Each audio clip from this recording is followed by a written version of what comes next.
qui est né, lui, il est aveugle et puis il est mondial. Ça veut dire chaque année, chaque personne qui naît dans cette famille naît avec un boisson. Le père n'était pas aveugle, mais il était mondial. L'enfant qui est né, il est devenu aveugle et puis il est devenu mondial.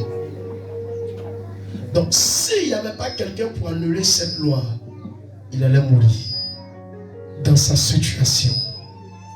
Comprenez une seule chose, c'est que quand tu rencontres le Messie, il y a ce qu'on appelle exaucer. L'exaucer, c'est quoi? C'est lorsque tu rentres dans ta dimension avec lui, qu'il y a une saison de gloire qui apparaît sur ta vie sans que tu ne forces. Tu ne comprends pas de quoi je parle.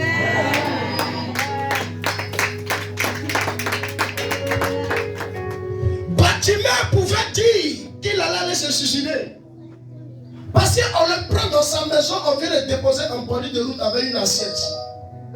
C'est là ta vie se limite. Tu comprends bien? Toutes les personnes que nous voyons dans notre famille, soit même dans notre travail, soit dans notre quartier, vous pensez qu'il veut que toi tu sois la plus malheureuse. Il y a des gens dans lesquels quand tu exerces une activité, ils ne veulent pas que ça prospère. Pourquoi? Parce qu'ils se disent que tu ne ressens pas celui ou celle qui doit bénéficier de ce que tu es en train de faire. Donc si toi tu ne comprends pas cette logique, tu vas te culpabiliser inutilement. Tu comprends un peu? La partie qui m'a plu dans la lecture, va en bas, où la Bible nous dit que Jésus. Vas-y. Jésus s'arrêta et dit, appelez-le. Il l'appelait l'aveugle. Alors c'était les mêmes qui m'ont dit qu'ils vont t'aider. Là ils vont me dire, là ils vont s'éclater. Vas-y, écoutez. Jésus s'arrêta. Jésus s'arrêta. Mais qu'est-ce qui a permis à Jésus de s'arrêter? Qu'est-ce qui a permis à Jésus de s'arrêter? Plusieurs le reprenaient pour le faire. Il faisait quoi avant qu'on le répondait? Vas-y. Il criait. Bartimée criait. La petite Bartimée, fils d'un mendiant. Il est aveugle, frappé d'une malédiction héréditaire.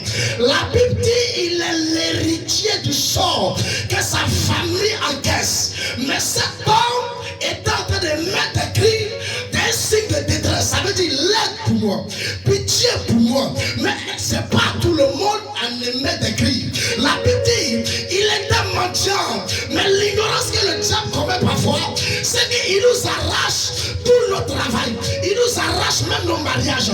Mais il ignore qu'il ne peut pas t'arracher ta voix. Il ne peut pas t'arracher ton troisième sens. Mais c'est ce que le diable avait ignoré à Bartimée. La Bible dit il a privé Bartimée de la vue. Il a privé Bartimée de ses activités. Mais il n'a pas privé le Bartimée de sa voix. Car Bartimée était assis avec une assurance que qu'il pleut, qu'il neige, le fils de l'homme passera ici. Le fils de David passera ici. Et lorsqu'il passera, mon troisième sens va émettre sa connexion. À travers sa connexion, je pourrai localiser la dimension de ma bénédiction, la dimension de ma péché. Mais si Bartimée était quelqu'un qui est faiblard, si Bartimée n'avait pas compris que si tu n'écris pas, tu ne peux pas recevoir. Si tu ne te lèves pas, tu ne peux pas recevoir. En d'autres termes, quand un féticheur se lève et que le tonnerre gronde, il court pour protéger sa tête. Toi, quand un chrétien se lève et que le tonnerre gronde, tu cours pour protéger ta tête. Ça veut dire quoi? Si toi tu ne te lèves pas, quelqu'un ne le fera pas. Continue. Mais il criait beaucoup plus fort. Il a crié une première fois. Fils de David, aie pitié de moi. Fils de David, aie pitié de moi. Jésus s'arrêta et dit, attends, fils de David, aie pitié de moi. Est-ce que le Messie était obligé de s'arrêter? Il avait une mission à accomplir. Quand il a crié une première fois, ce n'est pas parce que Jésus n'a pas entendu. Jésus a bel et bien entendu. Mais qu'est-ce qui a permis à Jésus de s'arrêter? C'est la deuxième fois. Qui comprend? Si tu as échoué une première fois, la deuxième fois, tu ne vas pas échouer. Amen. Tu ne comprends pas bien? qui me fait le plus drame, c'est quoi? C'est que la même personne qui l'avait dit tais-toi. Quand Jésus s'est arrêté, qu'est-ce que les mêmes personnes ont dit? Ils ont dit quoi? Prends courage, lève-toi, il t'appelle. Mais c'est pas toi qui me disais de me taire. Mais pourquoi toi tu veux me dire de partir encore? Donc quelle est ta position auprès de moi? Enfin, quelle est ta position? Tu es avec moi ou tu es contre moi? Parce que Christ dit celui qui n'est pas avec moi est contre moi. Donc si celui qui n'est pas avec Bartimée était contre Bartimée, donc si Christ ne s'était pas arrêté, ils n'allaient pas dire lève-toi. En d'autres termes, ça vous dit, c'est pas les dons que tu vois qui sont blancs à penser que les cœurs sont identiques. Amen. Quelqu'un peut payer à checker, vous allez manger ensemble. Mais tu ne sais pas ce qu'il en est pour faire ensemble. Il peut te donner tout, hein. Mais tu ne sais pas ce qu'il prépare. Bartimée, quand il se réveille le matin, on le prend de sa maison. On vient le déposer en voiture. On dit c'est là que tu vas terminer ta journée. Et la chose qui me fait le plus mal, c'est 9 mois de quelqu'un comme nous.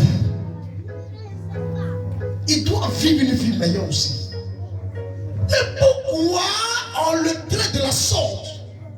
N'est-il pas un humain? Est-ce que le sort qu'il traverse était lui sa décision?